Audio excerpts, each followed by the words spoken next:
mengapa hukum sangat sulit ditegakkan. Ini mesti ada sebabnya. Di dalam Islam sebab yang paling besar adalah suap. Apa? Suap. Sehingga Rasulullah Shallallahu Alaihi Wasallam bersabda, ar-rashi wal murtashi kilahuma finnar. Baik yang menyuap maupun yang disuap, dua-duanya masuk neraka. Nah di Indonesia ini kadang-kadang yang menyuap tidak apa-apa, yang disuap masuk. Kadang-kadang yang menyuap masuk, yang disuap tenang-tenang aja. Kadang-kadang yang disuap sama yang menyuap tidak kelihatan sama sekali karena besarnya suapan itu. Mungkin yang tersenyum karena nggak kebagian aja kan. Nah, para jamaah sekalian yang saya muliakan, sehingga suap itu jangan dilihat jumlah uangnya. Suap ini bukan hanya bermakna uang, bermakna ekonomi, tapi bermakna penghancuran seluruh sendi-sendi kemasyarakatan. Kelihatannya sekian juta kan urusan duit. Sebetulnya yang dihancurkan apa? Hukum. Yang dihancurkan kejujuran, yang dihancurkan keteladanan, yang dihancurkan ekonomi rakyat, dan yang dihancurkan juga akhlak menurut Kanjeng Nabi besar Muhammad sallallahu alaihi wasallam. Tadi yang dibaca yang kedua karena ekonomi. Rasulullah sallallahu alaihi wasallam bersabda, kadal faqru ayyakuna kufran. Kefakiran, kemiskinan, kemelaratan itu menjurus kepada kekufuran. Nah, jangan dikira yang dimaksud kufur ini cuma kufur kepada Allah. Itu adalah puncak kekufuran adalah kepada Allah. Tapi sebelum kufur kepada Allah, dia kufur kepada nikmat Allah. Dia kufur terhadap hukum-hukum Allah. Dia kufur ingkar terhadap kehormatannya sendiri. Dia kufur terhadap apa saja kepentingan orang lain. Dan akhir-akhir bisa kufur kepada Allah dengan menjual seluruh agama Nabi besar Muhammad sallallahu alaihi wasallam. Orang yang miskin karena tidak punya harta, yang dijual adalah tenaganya. Tenaga sudah habis, yang dijual pikirannya. Sehingga pendapatnya itu ikut pendapatan. Bagaimana pendapat Bapak? Lah berapa pendapatannya? Nah, begitu. Jadi disuruh apa saja minta duit. Nanti dijual lagi kehormatannya. Nanti dijual lagi ilmunya. Nanti dijual lagi apa saja. Dan yang terakhir menjual agama Allah subhanahu wa ta'ala. Maka di dalam Islam seorang hakim tidak boleh kekurangan hidupnya.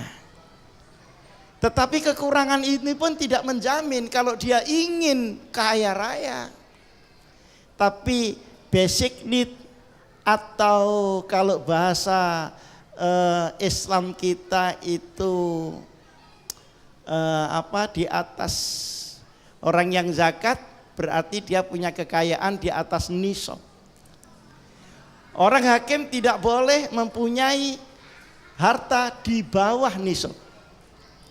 Di bawah kebutuhan hidupnya, dia tidak bisa lain kecuali menjual pasalnya, menjual ininya dan itunya.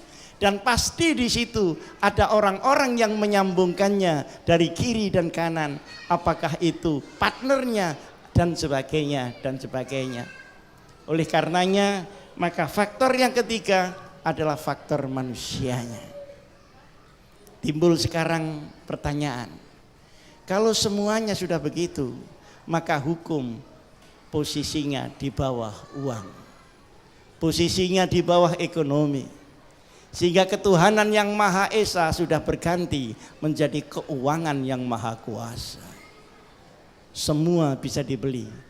Bahkan orang punya uang cukup menunggu siapa yang akan menjual segalanya akan diganti dengan uang itu. Inilah kerusakan-kerusakan yang ditimbulkan karena kemiskinan dan ditimbulkan karena suap dan karena akhlak manusia itu. Tetapi Allah Subhanahu wa taala tidak pernah memberikan kesulitan tanpa jalan keluar.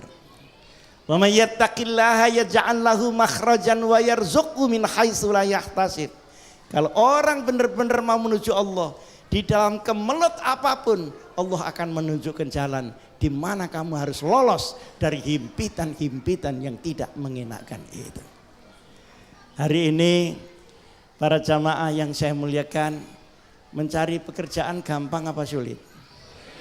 Alhamdulillah kompak 100%. Itu baru mencari pekerjaan. Banyak orang nganggur.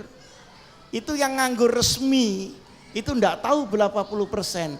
Belum yang kelihatan sibuk padahal nganggur. Ini banyak. Kelihatannya sibuk padahal dia menganggur. Kalau saya pergi ke Cina, satu keluarga ada 10 orang, yang 9 dia kerja, yang 1 nganggur tunggu rumah. Nah kalau di Bogor itu keluarganya 10, yang 1 kerja, yang 9 alhamdulillah. Jamaatul nganggur ini.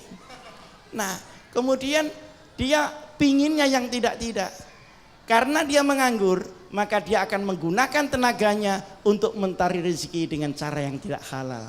Apakah penipuan, apakah pemerasan, apakah blackmail, apakah maklar-maklar yang tidak benar dan sebagainya. Dan itu semuanya dilarang oleh Allah. Padahal Allah telah menyiapkan rezeki di bumi yang cukup sampai hari kiamat. Tapi bumi kita tidak pernah tergali dengan yang sebaik-baiknya. Marilah kita berdoa, mudah-mudahan yang berkumpul di sini mendapatkan rezeki yang berkah, mendapatkan rezeki yang halal. Mudah-mudahan kita diselamatkan dari rezeki yang bermasalah. Mudah-mudahan kita diselamatkan dari rezeki yang istidraj, yang diberikan Allah tapi tidak diridhoi oleh Allah Subhanahu wa taala. Rezeki yang begini hanya akan menunggu kehancuran dari orang yang mendapatkan rezeki. Marilah kita bertawassul kepada para anbiya yang karena kesulitannya ternyata di tengah-tengah kesulitan itu mendapatkan pertolongan dari Allah Subhanahu wa taala.